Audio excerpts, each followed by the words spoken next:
C'est un entretien très attendu sur le continent et dans le monde. Depuis le palais de Kourouba à Ouagadougou, Niwo TV donne la parole au capitaine qui redistribue les cartes géopolitiques en Afrique de l'Ouest, alors que la Confédération des États du Sahel se consolide avec le soutien discret mais stratégique des pays frères comme le Togo. Le capitaine Ibrahim Traoré fait face à des défis immenses: sécurité, pression diplomatique et attente d'une jeunesse qui voit en lui un dernier rempart. Pour recevoir la lumière sur ces différents sujets, soyez les bienvenus à cet entretien exclusif avec le leader de la Révolution progressiste populaire, le président du Faso, chef de l'État, le capitaine Ibrahim Traoré. Entretien avec des confrères du Burkina, d'Afrique et du monde.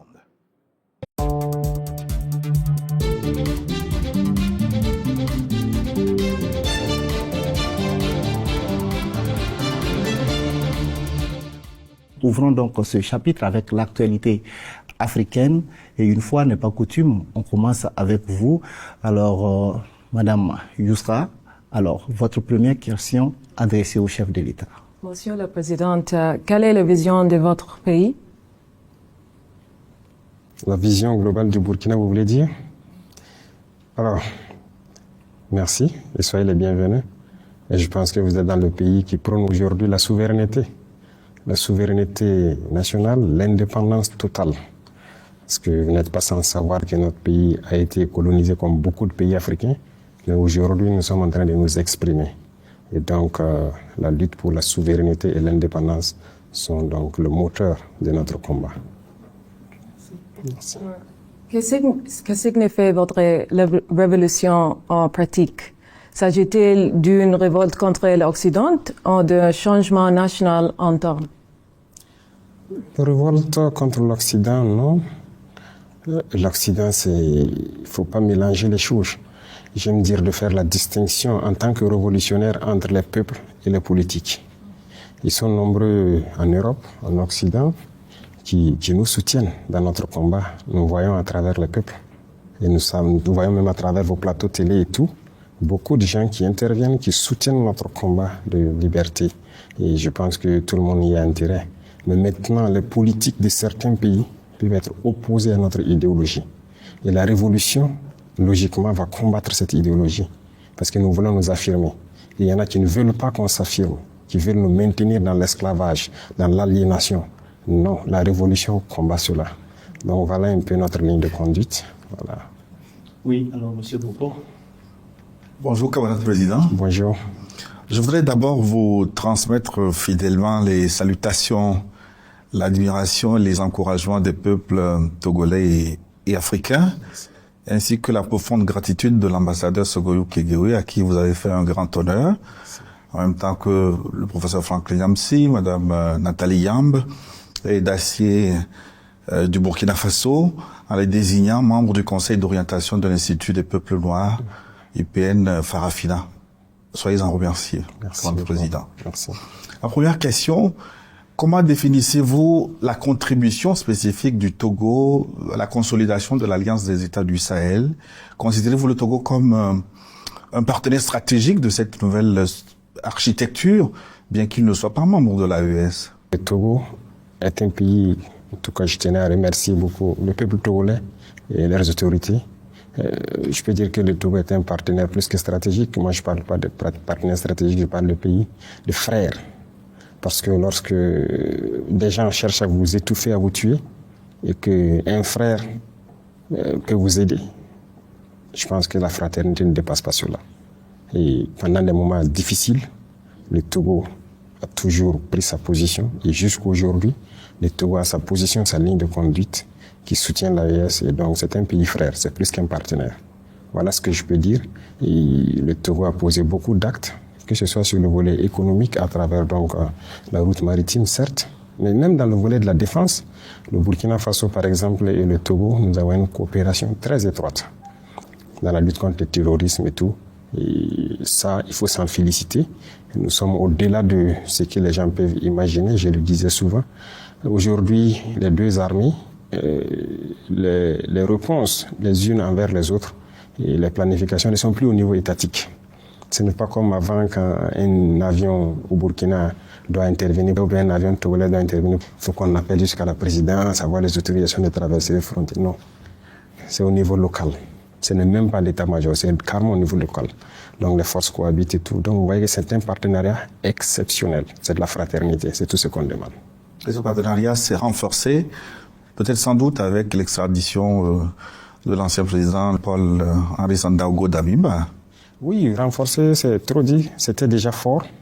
Ce n'est qu'une suite logique. Le Togo ne peut pas être en fraternité avec nous et laisser sur son sol quelqu'un qui cherche à détruire ses frères. Donc, c'est nous qui avons souhaité que le Togo les garde depuis longtemps, sinon ça n'a pas commencé maintenant, mais à un moment donné, avec des preuves assez accablantes, donc les autorités togolaises ont décidé de le renvoyer pour qu'il ne soit pas un obstacle à notre avancée. Donc ça aussi, c'est à saluer.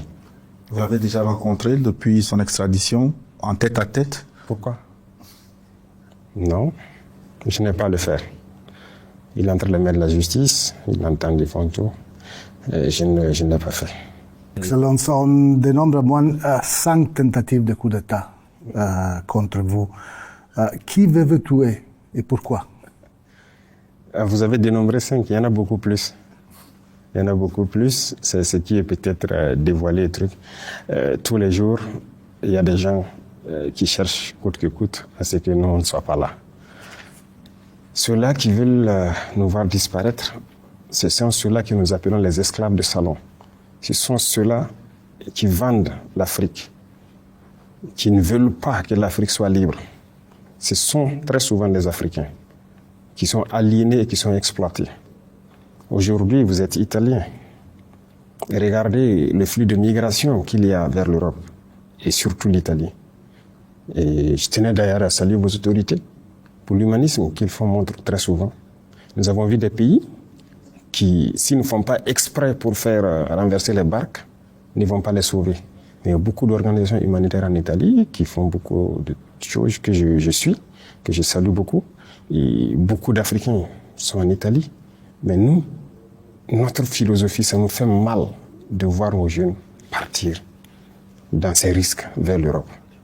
Le jeune Africain pourrait prendre son avion, aller faire son tourisme en Europe, un peu partout, mais pas prendre le risque de monter dans une barque, se faire tuer dans l'océan éventuellement, pour atteindre l'Europe.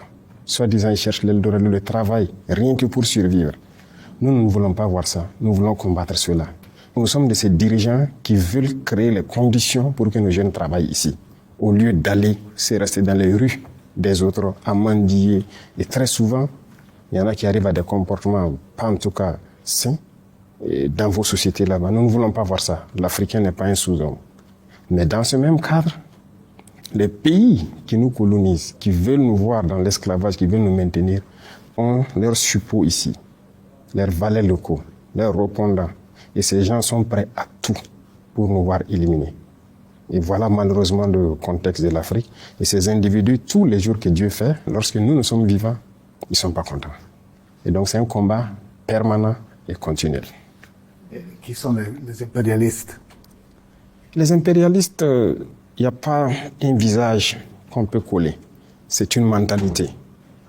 Ce n'est pas une question de couleur de peau. Je le disais tout de suite. Les peuples européens nous soutiennent beaucoup, beaucoup de dirigeants européens nous soutiennent même d'ailleurs. J'ai entendu donc notamment un de vos dirigeants qui depuis longtemps sonnait la sonnette d'alarme, qui a dit que le fait que la France exploite l'Afrique avec son franc CFA et tout, crée ces vagues de migration vers les pays européens, notamment vers l'Italie. Elle a parfaitement raison. C'est la situation comme ça. Donc, vous voyez que c'est en Europe, mais tout le monde ne comprend pas la chose de la même façon. Donc l'impérialisme, c'est l'individu qui veut dominer l'autre, qui veut maintenir l'autre dans l'esclavage, qui opprime les autres.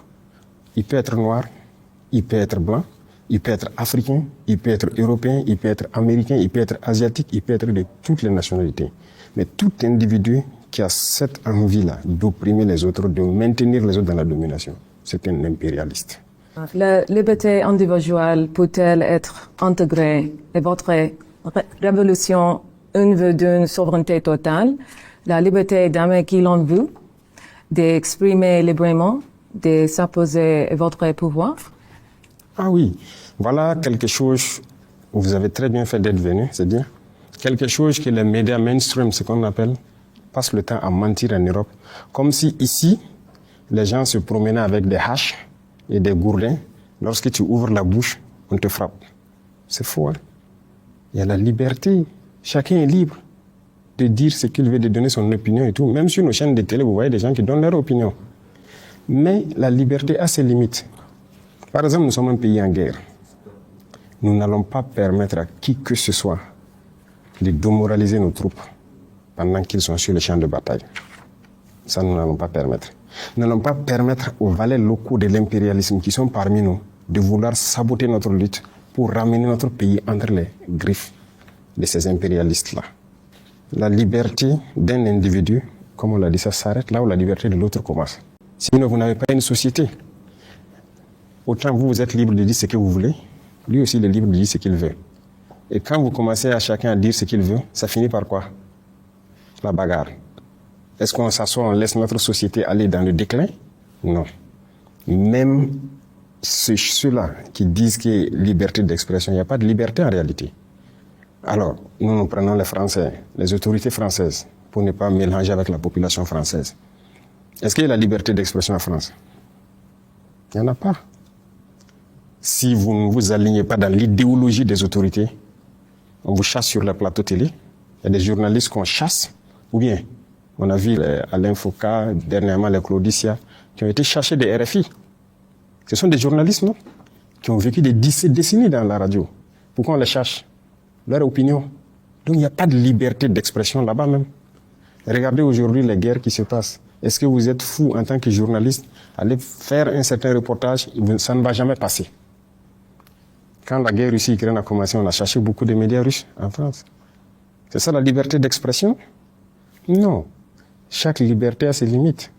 Quand les paysans, les gilets jaunes et autres sont sortis, on les a bien tabassés. Ils ont voulu exprimer leur opinion pour dire à l'État, il faut une certaine politique pour que nous aussi nous puissions vivre. Nous, ici, nous, on prend soin de nos paysans. Non, nos paysans n'ont jamais marché quand on les a tabassés. On prend soin d'eux, on fait tout ce qu'on peut pour qu'ils puissent cultiver tranquillement, donner le meilleur d'eux-mêmes. Mais ailleurs, ça ne se fait pas. Mais ce sont ces pays-là qui sont dans des tribunes en train de dire pays de liberté. C'est faux. C'est tous des dictateurs. Leur liberté, c'est vis-à-vis de l'Afrique. Donc, il faut relativiser la liberté. Ici, nous sommes plus libres que eux. Beaucoup plus libres. Alors, derrière les tentatives de déstabilisation que vous évoquiez tantôt, il est souvent dit que les mains de certains pays voisins se cachent derrière pour appeler un chat, le Bénin, la Côte d'Ivoire. Est-ce que les relations ont évolué avec ces pays voisins? Est-ce que vous êtes prêts à une désescalade et à quelles conditions, camarade président? Ça ne dépend pas de nous. C'est eux qui ont lancé l'hostilité. Je vous rappelle quelque chose. Quand nous sommes arrivés, nous n'avons pas de problème avec quelqu'un. On a communiqué avec tout le monde, on a fréquenté tout le monde et tout. Mais c'est un jour, par exemple, j'étais assis, le ministre de la Défense me dit que les Ivoiriens ont envoyé une note de retirer tous leurs élèves de nos écoles. L'académie, le PMK, l'ENSOA, vous voyez. Mais j'ai dit, mais il y a quoi? Et puis ils retirent tous leurs élèves officiers et sous-officiers et tout. Aucune explication. Il dit, mais préparez donc à la réciprocité pour faire venir nos enfants, parce qu'on ne sait pas qu'est-ce qu'ils ont derrière la tête et qu'ils font cela. Voilà le point de départ. Le premier acte posé par les Ivoiriens. Nous aussi, on a fait rentrer donc nos élèves et on a laissé partir les élèves. Et petit à petit, on a commencé à voir les actes d'hostilité vis-à-vis de nous. Pas de souci. On prend le Bénin et autres. Nous, on n'a pas provoqué quelqu'un. Mais on a tous vu, quand encore ils ont voulu transporter une guerre dans notre région, mais qui était au devant? Le président Ouattara est sorti qu'il va envoyer un bataillon, il a tout préparé et tout. Nous attendons son bataillon toujours. Le président Bénin a dit qu'il faut la force, ils vont faire la force, ils vont faire la guerre. Nous attendons. Nous sommes prêts à faire la guerre aussi. Il n'y a pas de désescalade possible tant que les mentalités sont comme ça. Celui qui cherche, il va trouver. Donc ce n'est pas nous qui avons commencé. Si les gens ne sont pas assez intelligents pour laisser encore les impérialistes venir les dire « tuez-vous entre frères noirs », qu'on y aille. Si c'est la solution pour atteindre l'indépendance, nous sommes prêts. Mais personne ne va nous asservir encore. Nous sommes prêts à cela. Nous nous battons. Nous nous battons déjà. Parce que le terrorisme, c'est une manifestation de l'impérialisme. Donc, ne parlez pas de désescalade tant que la mentalité n'a pas changé.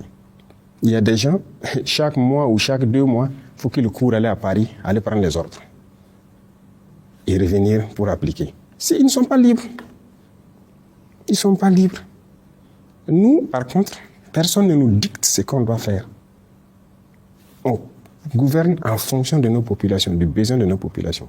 Nos populations ont besoin d'eau, on fait tout pour donner l'eau. Ils ont besoin d'avoir l'autosuffisance de manger à leur faim, on fait tout pour cela. Nos populations ont besoin de sécurité, on se bat pour les donner la sécurité. Ils ont besoin de routes, de développement, c'est ce qu'on se bat pour faire. Mais nous ne partons pas chez quelqu'un, aller prendre des ordres, il faut donner le marché de route à telle entreprise, donne tel truc à telle entreprise ou quoi. Ce sont des esclaves en fait. Et eux, tant qu'ils seront dans cette mentalité, oubliez les désescalades. Au contraire, ça va aller de mal en pis. Tant qu'ils seront dans cet esprit. Voilà ce que je peux dire. Il est droit de l'homme, Monsieur le Président. Organisation internationale, on vous a accusé de réprimer la presse indépendante et la société civile. Y a-t-il une place pour les droits de l'homme au Burkina Faso? Il y a les droits de l'homme au Burkina, c'est quoi ils appellent les droits de l'homme? Mais moi, je ne sais pas ce qu'eux ils pensent. Vous savez, personne ne va venir ici financer des gens, les endoctriner pour détruire nos pays. Ça n'aura pas lieu. Vous savez, il y a combien d'ONG au Burkina? Vous pouvez imaginer, faites des recherches. C'est même pas des centaines, hein. C'est beaucoup. Je ne vais pas vous donner de nom. Faites des recherches. Cherchez chaque ONG fait quoi. Vous croyez vraiment que c'est humanitaire? Donc il y a des choses comme ça qu'on combat. On dit qu'on combat les droits de l'homme. C'est ça les droits de l'homme? Nous, on lutte contre le terrorisme pour sécuriser nos populations. Donc on donne le droit de vie à nos populations. C'est le premier droit, non? Le droit à la vie. Est-ce qu'on ne lutte pas pour les droits de l'homme? On se bat pour que les écoles qui sont fermées ouvrent, pour que les enfants puissent aller à l'école. Le droit à l'éducation, ce n'est pas le droit de l'homme? Qui se bat pour nous? Qui nous aide? Ces mêmes gens qui pillent tous les jours que les droits de l'homme, personne ne nous a donné une seule cartouche pour lutter contre le terrorisme qui tue nos enfants, pour lutter contre le terrorisme qui ferme nos écoles, qui détruisent nos écoles. Ça veut dire que les terroristes luttent contre les droits de l'homme. Nous, on lutte pour les droits de l'homme et eux, ils encouragent les terroristes. Qui lutte contre les droits de l'homme? C'est eux qui le disent. Et je vous parlais tout de suite de certaines choses qui se passent en Europe et tout. Mais c'est là-bas qu'ils luttent contre les droits de l'homme. Sinon, ici, les droits de l'homme existent. Et retenez quelque chose, les droits de l'homme viennent d'Afrique. Hein. Ça ne vient pas d'ailleurs. Ça vient d'Afrique et d'Afrique de l'Ouest ici. Les premières chartes qui parlaient des droits de l'homme, c'était ici, dans la Confédération AES, plus précisément au Mali. La charte de Kourou-Kamfou. Donc les droits de l'homme étaient connus par les Africains. On était bien organisés, une société bien organisée, chacun avec ses droits, même les droits des femmes. C'est en Afrique que les droits des femmes existaient. Ailleurs, ça n'existait pas. Et c'est eux là qui peuvent nous parler des droits des femmes ou des droits de l'homme. Ils ne connaissent aucun droit. Qui parle des droits de l'homme? Qui a bombardé les enfants en Libye tués? Qui bombarde les enfants un peu partout, largue les bombes sans distinction, tuer des enfants et trucs. C'est ça les droits de l'homme? C'est pas ce que nous on fait. Nous on lutte pour la vie de nos populations. On les protège. Nos soldats meurent pour les protéger. Et on fait tout pour ouvrir nos écoles, pour les éduquer. On fait tout pour subventionner nos paysans, faire l'agriculture pour qu'ils mangent à leur faim. On fait tout pour creuser des forêts pour que les gens aient l'eau potable. Qui lutte contre les droits de l'homme? C'est eux. Ils n'ont aucun respect des droits de l'homme. Et les VDP accusés de graves violations, où sont les investigations promises? Ceux qui disent que les VDP sont accusés de graves violations, ils ont présenté quelles preuves? Nous-mêmes, qui avons pris des VDP dans certains actes, ils sont en prison. Ces VDP-là sont en prison. Et ils savent où ils sont. Et nous avons dit, quiconque... Ça, c'est pas quelqu'un... Écoutez, nous sommes majeurs. Hein. Nous sommes majeurs. Il ne faut pas que quelqu'un va nous voir comme des sous-hommes. Nous savons ce que nous faisons. Et c'est cette mentalité aussi qui est dangereuse. Parce que souvent, certains dirigeants en Occident et trucs là voient les Africains comme des sous-hommes. Et donc, ils viennent ici comme si ils doivent nous apprendre des choses. Je vous ai dit que le droit à la vie, c'est nous, on enseigne ça au reste du monde. Personne ne nous enseigne ça. Donc, c'est vrai qu'il y a eu quelques petits problèmes avec certains VDP. Il y en a qui ont fait des bavures et autres. Ils sont en prison. C'est sans état d'âme avec ça. Maintenant, tout ce qu'ils disent là, ils ont eu quelle preuve? Rien. C'est nous, quand les gens nous accusent, on fait les investigations. Et très souvent, on part trouver que c'est ce qu'on appelle la perfidie. Les terroristes, ils viennent, ils font des massacres dans des endroits, avec souvent nos tenues. Même souvent, on dit que c'est l'armée. Et puis, ils partent. Ils sont venus dans les tenues de l'armée. Oui, mais c'est pas nous. Ils mettent nos drapeaux, tous nos insignes, et puis ils viennent faire. Et les terroristes publient des vidéos de ça. Mais pourquoi ils ne nous voient pas? Les terroristes publient sur les réseaux sociaux des vidéos où ils sont dans nos tenues, dans nos accoutrements et tout. Ils partent faire des actions. Et puis après, ils filent une donnée à ces gens, à ces individus-là pour dire que ce sont des forces armées. Ils sont bien au courant parce que c'est eux-mêmes qui partent là-bas. Comment ils ont fait pour avoir le canal avec les terroristes pour avoir des images? Comment ils font? Et il y a des gens même qui ont le culot de nous dire qu'ils ont filmé. Je me rappelle une fois, une ONG qui, par image satellite, ils ont vu des Maliens en train de commettre les forces maliennes en train de commettre des exactions. Ils n'ont même pas honte. Et ils n'ont pas l'intelligence de savoir que ce qu'ils disent n'est pas bien. Pourquoi je dis n'ont pas l'intelligence? C'est parce qu'ils voient le noir toujours comme un sous-homme. Sinon, si vous avez la capacité d'avoir des satellites pour voir des forces en train de commettre des exactions, mais vous n'avez pas de capacité d'avoir des satellites pour voir les terroristes. Vous nous insultez alors. Ici, tout notre combat, c'est pour la survie de nos populations et leur sécurité. Et on vit bien. On vit bien, on est en bonne harmonie. Sinon, bon, on ne pourrait pas aller où on veut. Et voilà, on ne pourrait pas agir. Et vous pouvez vous balader au Burkina. Hein. Vous pouvez aller partout où vous voulez. Vous allez voir ce qui change au Burkina, qu'est-ce que les populations apprécient de notre révolution et tout. Et ça vous fera beaucoup de bien. À l'issue d'une réunion tripartite tenue récemment à Cotonou entre les chefs d'état-major des armées de Côte d'Ivoire, de France et du Bénin, un des officiers, en l'occurrence le chef d'état-major de France, a déclaré que depuis votre prise de pouvoir, la situation sécuritaire s'est fortement dégradée, on dirait même catastrophique. Que répondez-vous à cet officier, Monsieur le Président? Il est français, non? Qu'il s'occupe de ses oignons. Nous sommes burkinabés, ça ne le regarde pas. Il faut qu'il comprenne ça. Tout ce que moi j'ai dit, quand quelqu'un parle de nos pays, c'est une insulte pour nous. Ça veut dire qu'il nous voit en sous-homme. En quoi ça le regarde? La situation s'est détériorée, c'est entre nous burkinabés. Ça le regarde? En rien. Qu'il s'occupe de ses oignons. Et il reste chez lui. Il a quoi à mettre sa bouche dans les affaires du Burkina? Ou bien il a la puissance de colonisation toujours. Qu'il le dise haut et fort, que c'est lui le maître colon et que nous sommes des esclaves. Voilà pourquoi il met sa bouche dedans. Sinon, pourquoi il parle du Burkina? En quoi ça le regarde? Ils étaient ici. Moi, je les ai cherchés, ils ont quitté ici en début 2023. Ils étaient là. Quand ils quittaient ici, là, Bobo Ouaga était coupé. On ne pouvait plus s'élever à Ouagadougou, les deux capitales, aller là-bas. Les terroristes étaient là. Koumbia, quoi, tout était attaqué. Koudougou, les gens sont rentrés jusqu'à côté de Koudougou, 100 km. Tout était encerclé. La RN16 qui relie des gens de Togo, qui pouvait prendre la route? Mais ils étaient là, non? Avec tous les hélicoptères, les chars et tout ce qu'il faut, la technologie, les drones, les satellites. C'est des incapables alors. Aujourd'hui, nous, on circule tranquillement, librement.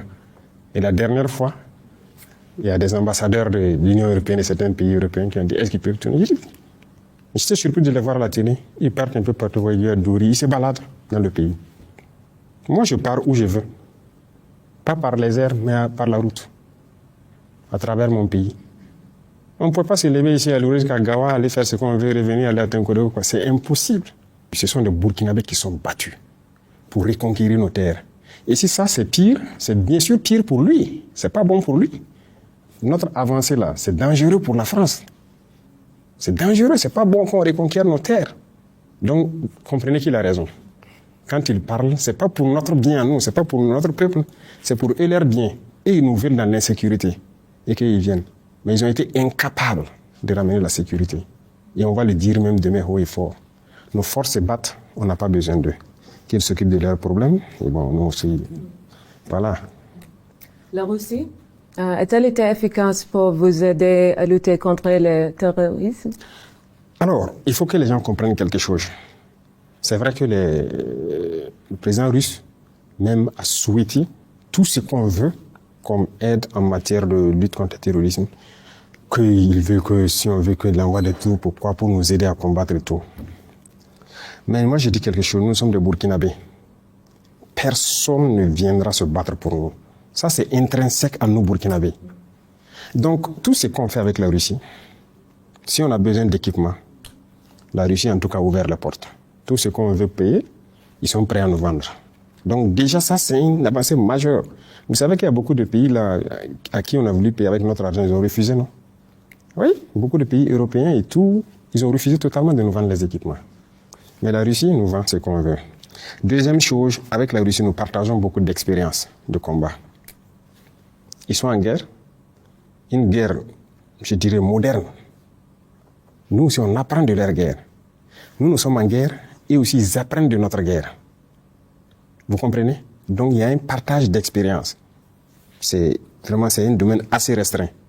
À part ça, personne ne nous aide sur le terrain. Ce sont les soldats burkinabés qui se battent, qui reconquièrent nos terres et qui continuent de progresser. Personne ne sait comment ça avance. Même la formation, on se forme entre nous. Personne ne forme l'armée burkinabé. Voilà, parce que nous avons un concept, j'aime le dire aux gens, je le dis tout de suite. Vous, les Européens et autres, vos armées là, est-ce que c'est Dieu qui est venu vous montrer comment on fait la guerre? Est-ce que vous êtes plus intelligents que nous? Non, on a le même cerveau.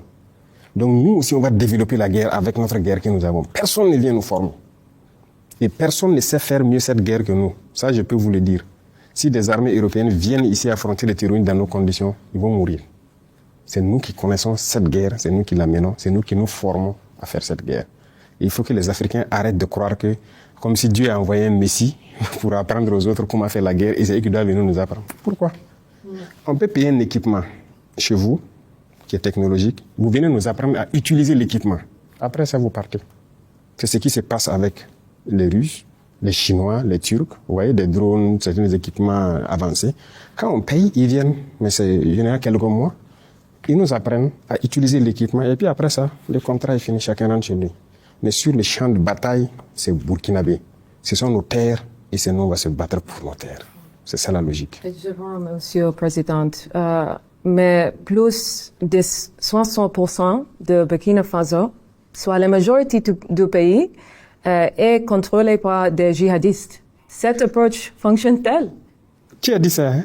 C'est vérité. Ah oui. C'est les femmes. Après ici, vous prenez partout où vous voulez sur la carte. En ligne, print, là? en ligne. En ligne. En ligne, vérité, le fait. Regarder des informations sur Internet. Ah oui. Voilà, c'est ça. Ce sont les mêmes là, les mêmes médias, les mêmes gouvernements là. Ils peignent le Burkina et en rouge. Ça c'est faux. Mais moi je suis le chef de l'État. Ou bien tout de suite on vient de discuter les tentatives d'assassinat et tout. Citer une ville, il y a juste quelques villes que je n'ai pas encore visitées. Moi, je pars partout. Et tout le monde part partout. Donc, au nord, il y avait une bande qui était sous contrôle. Je viens de dire, les forces sont jusqu'à Pétékoulou aujourd'hui. À l'est, à la frontière vers le Bénin, nos forces ont pris Nadiagou il y a 1 ou 2 semaines. À l'instant, là, ils sont à Pognou, à côté de chez vous. C'est où on ne peut pas partir. C'est du mensonge. Ils mentent. Tout est archi faux. Si c'était tel que vous le dites, on fait le tour du Faso ici, non? On roule, non? À vélo, non? On organise nos événements, non? Il y en a même qui disaient la dernière fois que Djibo a disparu, Djibo est tombé. Pendant le même temps, il y avait une compétition de football à Djibo qui a été clôturée il y a quelques jours. Ils mentent.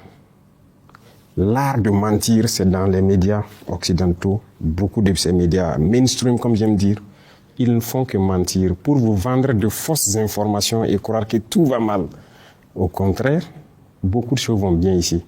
Notre économie se porte très bien, on se porte mieux dans notre combat et on avance. Donc, ce que vous lisez sur Internet, attention. La Russie vous aide-t-elle à gérer votre image en ligne? Pourquoi? Moi, je n'ai pas besoin de ça. Les Africains le font déjà. Beaucoup de vos populations en Europe le font déjà. en Amérique, un peu partout. Vous pensez que tous ces gens-là, c'est nous, on peut les aider, les payer ou quelque chose? Non. Je pense que les gens ont vu notre combat. Ils ont compris notre combat. Et vous voyez, c'est cette habitude que les gens ont là. On paye les gens pour gérer quoi? Pourquoi? Aider à organiser son image en ligne, quoi. Non, non, non. On a dépassé ça. Des médias nous ont approchés pour faire ça. Je vous ai dit ça. On a dit on ne paye pas. On ne fait pas. Allez-y gâter notre image. Ils le font, non? Jeune Afrique, RFI, quoi. On ne va jamais payer pour ça. Avant, ça se faisait. Et là où même on faisait payer, j'ai fait fermer tout. On ne paye plus rien. Parce que vous avez une société d'État, ils les font prendre des actions dans leurs médias. Action dans un média, ce n'est pas un retour. Vous investissez. J'ai fait arrêter tout. C'est lui qui vient à salir notre image. Nous, nos populations savent ce qu'on fait. Les Africains savent ce qu'on fait. Les populations qui veulent d'un monde juste, à travers partout dans le monde, savent ce qu'on fait. Donc, à l'initiative, les gens parlent de ce qu'on fait de bien. Parce que ce qu'on fait aussi est juste. Notre combat est juste. Donc, on ne paye pas quelqu'un pour laver les images ou quoi. Non, épargner les Russes de ces choses-là. Hein? Toutes choses, c'est les Russes. Vous croyez que l'Africain n'est pas capable de faire quelque chose? C'est la Russie qui doit chaque fois tenir la main des gens. Pardonnez, laissez-les tranquilles. Les Russes sont dans leur combat là-bas. On a de très bonnes coopérations, mais ne croyez pas qu'ils sont dans un esprit d'esclavagiste, comme ce que les gens pensent. Non, les Russes ne sont pas comme ça. Ils ne s'ingèrent pas dans les affaires des gens. Et c'est ce que j'apprécie chez eux. Oui, justement, concernant ces nouveaux partenariats stratégiques, notamment avec la Russie, on peut dire qu'il ne fait pas beau temps pour les alliés de la Russie, notamment au Venezuela, en Iran.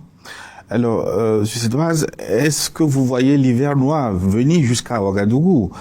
Est-ce qu'il vous traverse l'esprit que vous soyez enlevé un jour comme quelqu'un et jugé ailleurs? Est-ce que l'hiver noir peut s'étendre jusqu'au Burkina? Vous savez, les Africains ont un problème. Et le problème majeur, c'est de vouloir croire que quelqu'un fera votre combat à votre place. Je viens de l'expliquer en long et en large. Nous, comme ça, dès le début, je vous ai dit, on a eu toutes les propositions, pas de la Russie seulement. Hein. Beaucoup de pays nous ont proposé d'envoyer des troupes pour nous aider et tout. Nous avons dit non. Non et non. Parce que j'ai conçu une mentalité chez les chefs militaires et tout. Notre combat, c'est nous d'abord. Notre sécurité, c'est nous d'abord. Personne ne viendra le faire à votre place. Si quelqu'un vient le faire, ce ne sont plus vos terres de un. Si quelqu'un doit assurer votre sécurité pour vous, ce n'est pas votre sécurité. On vous tient. Et si vous devez apprendre à faire la sécurité autour de vous par quelqu'un, ça veut dire qu'il connaît vos procédures. Il connaît tout. Vous comprenez? Et si vous faites une alliance, croire qu'en cas de cas, c'est l'allié qui doit venir se battre, vous avez tout faux. Et moi, je passe le temps à le dire. À ceux qui sont proches de moi ou à ceux qui sont loin, il faut compter sur soi d'abord. Et quand vous comptez sur vous-même et que vous développez votre outil, vous n'avez pas peur a priori. Donc ça, c'est très important. Donc, on ne compte pas. S'il y a des alliés de la Russie qui ont compté sur la Russie pour des événements, c'est leur problème.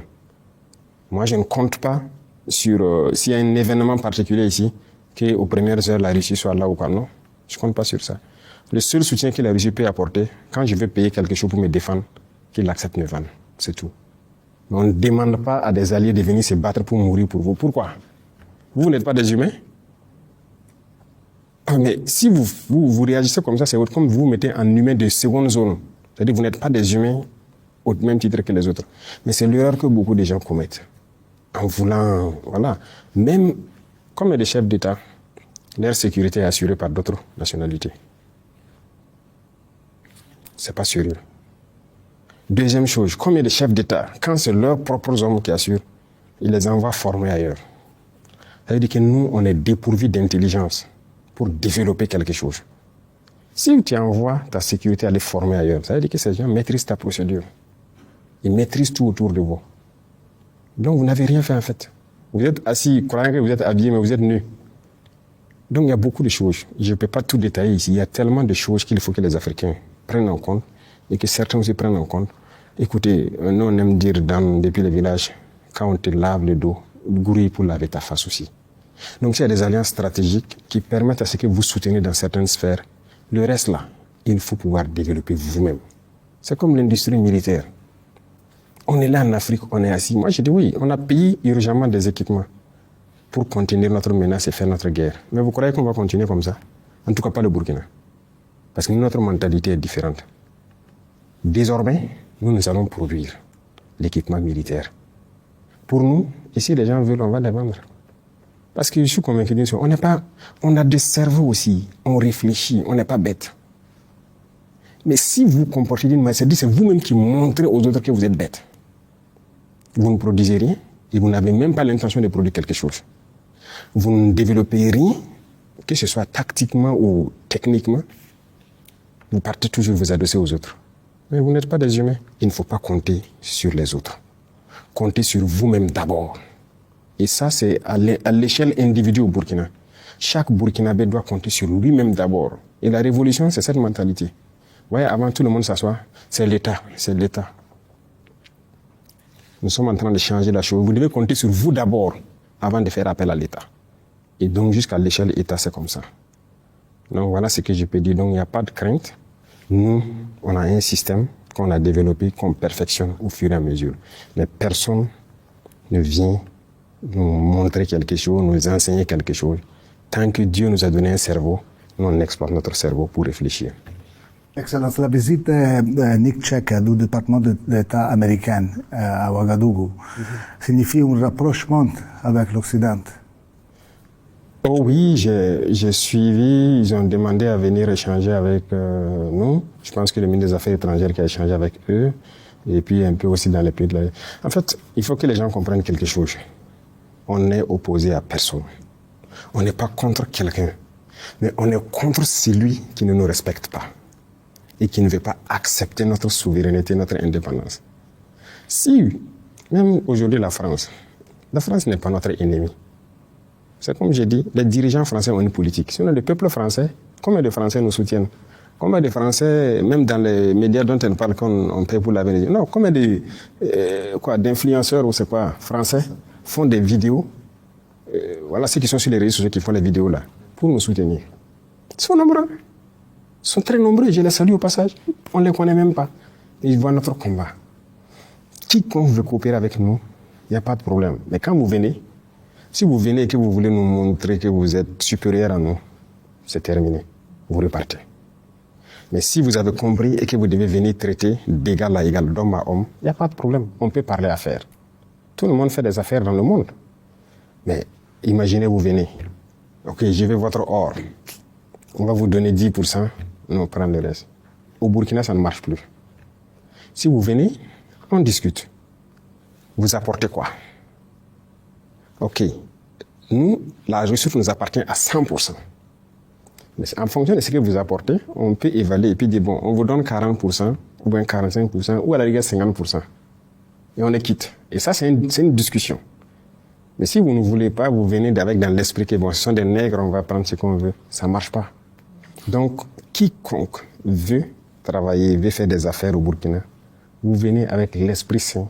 On va le faire. Même si demain, les entrepreneurs français pensent qu'ils peuvent investir au Burkina, ils n'ont qu'à venir.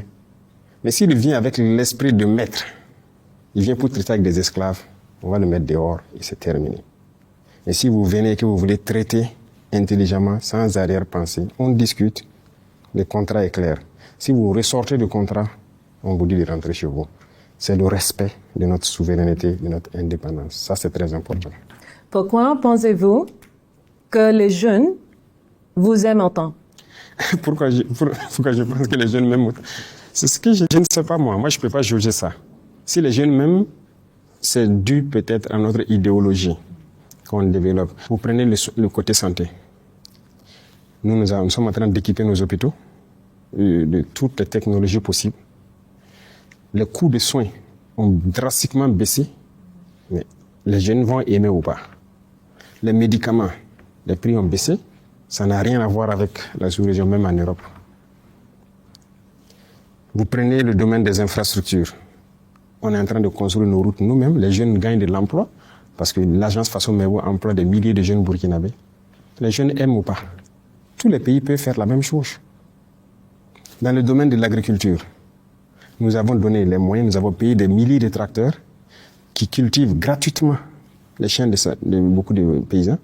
Et quand c'est des grands champs, c'est subventionné. Tous les pays veulent voir ça ou pas. On produit, cette année on a fait une production record. Depuis que le Burkina existe, on n'a jamais produit comme ça. Mais c'est positif ou pas?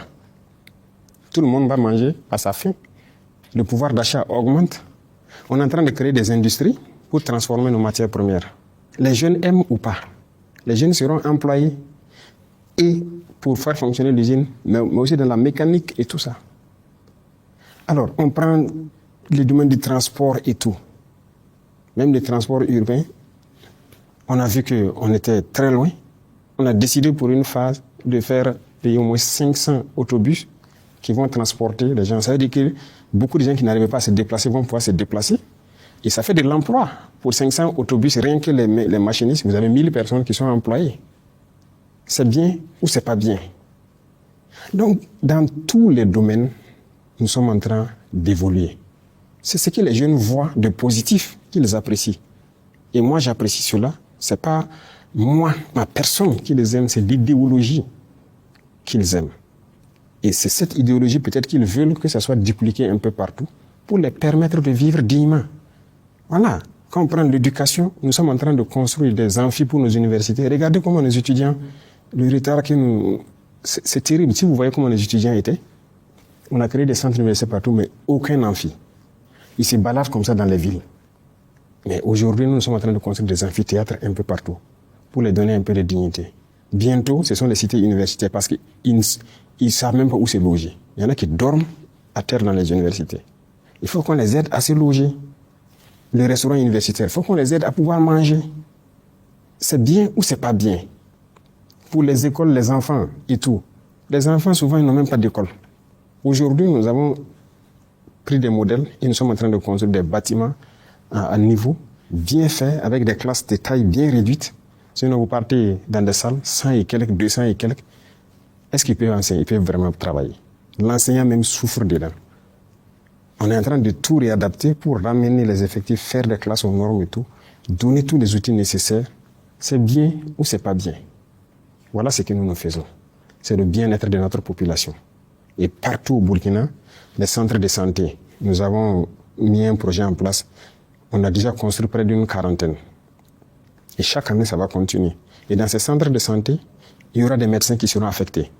Pour que, il ne faut pas que quelqu'un ait une appendicite ou il a une fracture ou quelque chose, on ne peut pas l'opérer là-bas. Il faut l'envoyer en ville pour opérer. Moi, je me balade dans mon pays, je vois. J'ai été dans des villages, dans des chefs-lieux de province, à des centaines de kilomètres de Ouagadougou, où quand une femme est enceinte, ça fait 9 mois. Chaque fois qu'elle doit faire un examen échographie, on doit l'amener à Ouagadougou. Moi, je suis contre ça. Donc, je mets en place des échographes là-bas. On améliore le plateau. C'est bien ou c'est pas bien? On a recruté les médecins. C'est la première fois, mais d'ailleurs, c'est en Afrique, ça fait 1000 fois 5. On a fait un programme de 1000 fois 5 des spécialistes pour les affecter partout, pour que les soins soient rapprochés des populations. C'est bien ou c'est pas bien? Est-ce que vos médias en parlent de ça? Tout ce que je cite, il y en a tellement. Maintenant, ils ne parlent pas de ça. Ils prennent notre carte en rouge. Notre pays est disparu. Rien ne va ici. Tout. Vous comprenez maintenant pourquoi j'ai dit que, en fait, il y a la liberté ici, il y a tout ici. Mais ils ne veulent pas ça. Comme ça, on s'épanouit. Ce n'est pas bien, ils ne veulent pas ça. Donc, il faut salir notre image. Sinon, vous pouvez vous balader. Tout ce que j'ai dit, c'est vérifiable. Voilà. Et ça, c'est ce que la jeunesse veut voir. Et c'est ce qu'on est en train de faire. Camarade président, certainement que si vous êtes adulé par les jeunes, ce que vous incarnez pour une grande partie de cette jeunesse africaine, un espoir de dignité, de réveil. Alors, l'espoir peut aussi engendrer une impatience immense. Oui. Alors, quel message de vérité adressez-vous à ces jeunes qui vous regardent depuis Bobo, Zignaré, Kaya, Lomé, Bamako, Dakar ou Abidjan, et qui attendent que l'Afrique de votre génération soit enfin celle des résultats, camarade président? Je ne peux pas prétendre, en fait, que mon idéologie, si je peux dire, se répande d'un coup sur l'Afrique. C'est au peuple de prendre les responsabilités partout. Et je le dis, et d'exiger de leurs dirigeants certaines choses. Il y a des dirigeants qui sont compromis. Ils nous appellent, ils nous disent souvent, vous êtes sur la bonne voie, mais nous, on ne peut pas faire comme vous. Parce que bon, voilà, c'est difficile. Il y en a qui ont les richesses en Europe là-bas, dans les banques et tout. S'ils s'amusent, on bloque tout, bien mal acquis. Et ils rivalent. Moi, je dis à certains, ayez le courage de sortir, dire à vos peuples, bon, écoutez, en tout cas, nous, on s'était mal comporté, on avait volé, j'ai tant de milliards dans les banques en Suisse, là-bas ou quoi, là-bas. Mais désormais, j'accepte de travailler pour vous, pardonnez-moi, et on repart sur de nouvelles bases. Il y en a aussi qui ont été compromis par les mêmes affaires que vous voyez, Epstein et quoi, là. Ils partent chaque fois en Europe, on les loge dans les hôtels, on les a filmés dans des situations compromettantes, et on les tient avec ça. Vous faites ça, ou bien on va sortir ça. Un scandale contre vous. Hey, ayez le courage de dire à vos populations, bon, en tout cas, moi j'ai merdé, mais pardonnez-moi, tout homme merde. Et puis bon, on repart sur de nouvelles bases. À défaut de ça, que les jeunes se réveillent et exigent. Ce que nous on fait là, c'est pas extraordinaire. Mais ils peuvent aussi exiger ça de leurs dirigeants. Le Burkina n'est pas le pays le plus riche. Mais c'est quoi on fait? Quand on prend des infrastructures routières, c'est quel pays en Afrique, surtout en Afrique de l'Ouest ici, qui a une bonne infrastructure routière, un réseau assez dense? On n'a pas. On a toujours besoin de construire nos routes, par exemple. Ce qui est fondamental. Quand les gens partent en Europe, là, toutes les villes, toutes les rues sont bitumées. On est content, on se balade, on fait des selfies dans les rues en Europe, aux États-Unis et tout. On ne peut pas faire ça ici. Bon, tout le monde voit que nous sommes en train d'acquérir beaucoup de machines pour le faire nous-mêmes. Et les gens savent que dans un futur proche, on va faire un grand bond. Parce que si on va rester dans les marchés, faire venir les entreprises, on ne peut pas. Donc on paye nos machines, on a confiance en notre jeunesse, on les met au travail. Mais tous les pays peuvent le faire. Pourquoi ils ne le font pas? Donc les jeunes doivent trouver le mécanisme d'approcher, premièrement de manière très pacifique, leurs dirigeants et les dire voilà ce que nous voulons comme truc. Il faut nous faire travailler avec des solutions concrètes et les amener à le faire. S'ils ne le font pas, il faut trouver une manière de les mettre la pression pour le faire. Maintenant, si le dirigeant est incapable de le faire et qu'il est enchaîné autour de lui, qu'il ait le courage de le dire et puis il démissionne. Sinon, moi, je ne peux pas, comment je vais dire, par une magie, faire changer les choses. Les jeunes sont impatients, c'est vrai. Quand je prends le Burkina, chacun veut que, par exemple, quand je prends les brigades qu'on est en train de faire pour construire les routes, on a commencé par Ouaga et Bobo, ensuite Koudougou, Tenkodougou, Kaya. Mais il faut que les autres soient patients. Ça vient. Tout le monde aura sa brigade, tout le monde aura ses routes. Mais je ne peux pas faire comme ça d'un claquement de doigts. Donc il y a d'abord de la patience, il y a la méthode. Beaucoup de gens veulent voir tout en même temps, en un coup. C'est impossible. On vient de très loin. Et j'aime dire aux gens, nos pays sont dans les années 1800. Il faut qu'on accepte ça. Se donner encore une vision et lancer la machine avec un peu de patience. Donc la jeunesse sur-régionale, c'est de trouver la formule, en tout cas, de faire la jonction avec les dirigeants, les amener à faire ce qu'ils veulent. Et voilà, il y a beaucoup de choses. Ce que nous on fait quand on nationalise certaines unités industrielles, les gens ne comprennent pas. Mais c'est un courage qu'il faut aussi. Au Burkina même, il y a des gens qui ne savaient pas, des unités industrielles qui existaient, il y en a qui ne savaient pas que ça n'appartenait pas au Burkina. C'est quand on a commencé à reprendre le contrôle un peu, que des intellectuels même se rendent compte que, donc cette unité-là n'appartenait pas au Burkina. Pourtant, ça ne nous appartient pas. Et c'est à la jeunesse de revendiquer que l'État reprenne ses responsabilités. Nous, on cultive le coton. C'est les autres qui fixent le prix du coton. Parce que même nos sociétés qui gèrent le coton et tout, ne nous appartenaient pas. Et aujourd'hui, on est en train de construire de grandes unités industrielles pour que si on prend le coton brut comme ça, jusqu'à la finition, c'est nous. Tout le monde peut le faire. Donc personne ne viendra nous fixer le prix du coton parce qu'on transforme. Au lieu de vendre le coton, nous on va vendre le fil, si vous voulez. Sinon on vend les tissus, si vous voulez. Le coton rentre dans les soins un peu partout, les compresses. On paye tout de l'extérieur, mais c'est notre coton. L'Afrique peut le faire. Il y en a qui sont premiers producteurs de cacao, mais ce n'est pas eux qui fixent le prix du cacao. L'Afrique doit se réveiller. Et l'Afrique doit chercher la connaissance et se réveiller. Et chercher la connaissance, c'est chercher à savoir beaucoup de choses sur notre vie, notre identité. Et quitter l'ignorance. Et c'est à ce seul prix que nous allons redevenir nous-mêmes, nous développer. Et maintenant, que les gens nous voient aussi comme des humains. Sinon, pour l'instant, je suis au regret de le dire, il y a des États africains. leur manière de faire et tout ce qu'il y a, on ne peut pas nous respecter. C'est pas possible. Donc voilà un peu ce que je peux dire à cette jeunesse, que ce soit burkinabé ou africaine. Il faut qu'on se réveille. C'est possible. C'est possible. Croyons en nous. C'est possible. Tout le monde a un cerveau. Tout le monde peut faire au-delà de ce que vous faites. Vous êtes journaliste. Si vous puisez bien dans votre tête, vous pouvez être un ingénieur mécanicien peut-être. Vous pouvez être un ingénieur électricien. Moi, je suis convaincu d'une chose. Dieu a donné la capacité à tout le monde. Et il ne peut pas être figé sur une seule chose. On peut faire beaucoup de choses. Et c'est ce que j'essaie de booster au sein de la jeunesse. Je rencontre beaucoup de jeunes. Et je les encourage à développer beaucoup de choses. C'est possible. On nous a endormis. Regardez les réseaux sociaux. C'est ça qu'on nous a servi. On dort. Réveillons-nous. Oui, Monsieur le Président, l'Afrique doit se réveiller, vous venez de le dire. Le Burkina Faso est peut-être sur le chemin, justement, 1 an après la proclamation de la révolution progressiste populaire. Quelle adresse vous avez donc à l'endroit de cette jeunesse dont on vient de parler et du peuple burkinabé dans son entièreté? Alors, je reviens sur certains mots encore. Il faut que les Africains arrêtent de se leurrer. La démocratie telle qu'on nous l'a dit ne développe pas. C'est faux. Tous les peuples sont passés par une révolution avant d'arriver à la démocratie. Et comme je dis aux gens, si on se met en tête que nous sommes dans les années 1800 par rapport aux pays développés, il faut une vraie révolution. Révolution dans le comportement, c'est-à-dire le mind, révolution industrielle, révolution dans tous les secteurs pour essayer de créer et devenir nous-mêmes, pour rattraper ce retard.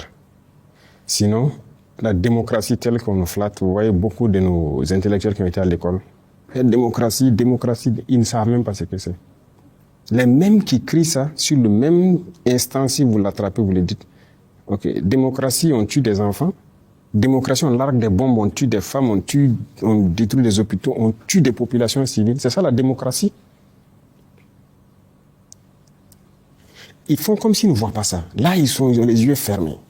Il faut que les jeunes Africains comprennent que c'est faux. Cette notion de démocratie, elle est fausse. C'est juste un bâton que les gens tiennent et ils le sortent contre les Africains et certains peuples. C'est tout. Donc, il faut oublier la notion de démocratie. Il faut prendre l'esprit révolutionnaire. Révolutionner nos vies. Et l'esprit révolutionnaire, ça demande beaucoup de sacrifices. Parce que, comme je l'ai dit, les mentalités ont été détruites. Regardez, dans certains pays en Afrique, les jeunes ne peuvent même pas s'asseoir, parler du sérieux de l'avenir de leur pays. Tout ce qu'on sait faire, ouais, les histoires de buzz sur les réseaux sociaux, c'est ce qui intéresse. Les futilités. Il faut qu'on quitte cela. Je dis souvent, quand je sors, il faut que les jeunes reviennent à la science. On ne peut pas continuer d'avoir une jeunesse, c'est faire de la comédie, faire des futilités sur les réseaux sociaux et danser au hasard, je ne sais pas quoi. Ça ne va nous mêler nulle part. Et quand vous regardez les soi-disant influenceurs ou quoi, ceux qui font les vidéos, qui font ces conneries-là, c'est-à-dire il est là, ou bien une fille, elle est là, elle danse seulement, c'est là-bas qu'on suit. C'est des millions de vues. Mais un jeune qui est assis, qui est en train de montrer comment un engrenage peut être fabriqué ou quoi, la mécanique ou bien comment un truc de médecine, un outil, il n'est pas écouté. Là-bas, vous n'allez rien trouver. On ne regarde même pas ces pages-là. Ou bien un jeune qui conscientise, qui fait des vidéos pour éveiller les consciences, très peu suivi. Mais l'Afrique ne peut pas s'en sortir comme ça. Je suis désolé. Si on continue comme ça, on restera esclave pour toujours. Ce sont des vérités. D'autres vont dire même qu'un chef d'État ne doit pas dire ça, c'est cru, ces trucs. Ces mêmes intellectuels-là, demandez-les. Ils sont allés faire l'école de chef d'État là où? Pour dire ce que le chef d'État doit faire ou ce que l'État doit faire, ce que l'État ne doit pas faire. Croyons en nous. Et il faut aussi qu'à une certaine sphère, on donne l'occasion aux jeunes de s'exprimer. Quand il dit l'occasion de s'exprimer, c'est quoi? On a une très mauvaise habitude en Afrique. Quand vous voulez donner un travail à un jeune, l'expérience. Il n'a pas l'expérience. Il n'a pas l'expérience. On n'a pas confiance aux jeunes. Mais il va avoir l'expérience où? En Europe, il y a des jeunes de 19 ans, des jeunes qui créent des choses et qu'on les donne l'occasion de faire. Mais ici, l'expérience. La dernière fois, j'ai taquiné, je disais à un ministre, Parce que dans nos procédures de marché ici, j'ai fait supprimer les marchés similaires, c'est-à-dire c'est l'expérience du marché. Et si vous ne donnez pas l'occasion de faire le premier marché, comment est-ce qu'il va faire? Moi, j'ai fait supprimer ça, j'ai fait supprimer beaucoup de conditions. Il y a un ministre qui disait qu'il faut être prudent, c'est quoi. Il dit c'est à nous de mettre tout en œuvre pour que le jeune soit droit et faire ce qu'il doit faire. Mais si vous dites l'expérience, est-ce que vous avez l'expérience de ministre avant que je vous nomme ministre? Et les gens ont ri. Mais arrêtons avec ça. Ayons confiance aussi aux jeunes, donnons-leur c'est-à-dire la chance de s'exprimer.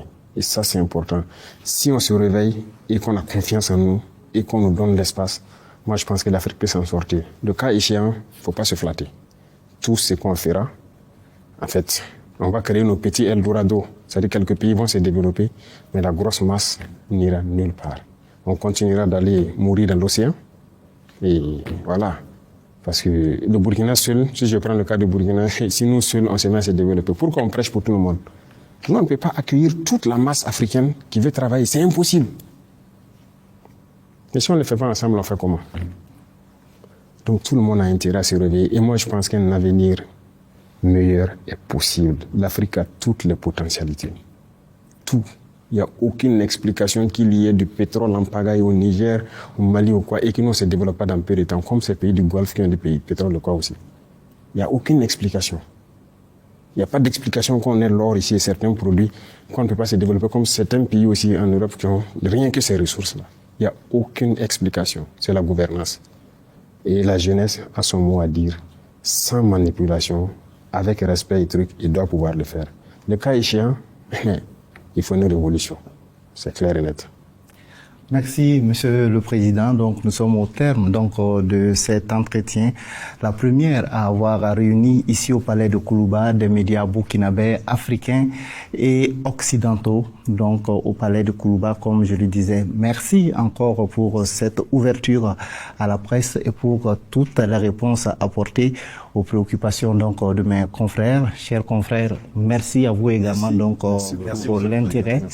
Voilà, chers téléspectateurs, merci à vous d'avoir suivi de bout en bout cet entretien avec le chef de l'État, le capitaine Ibrahim Traoré.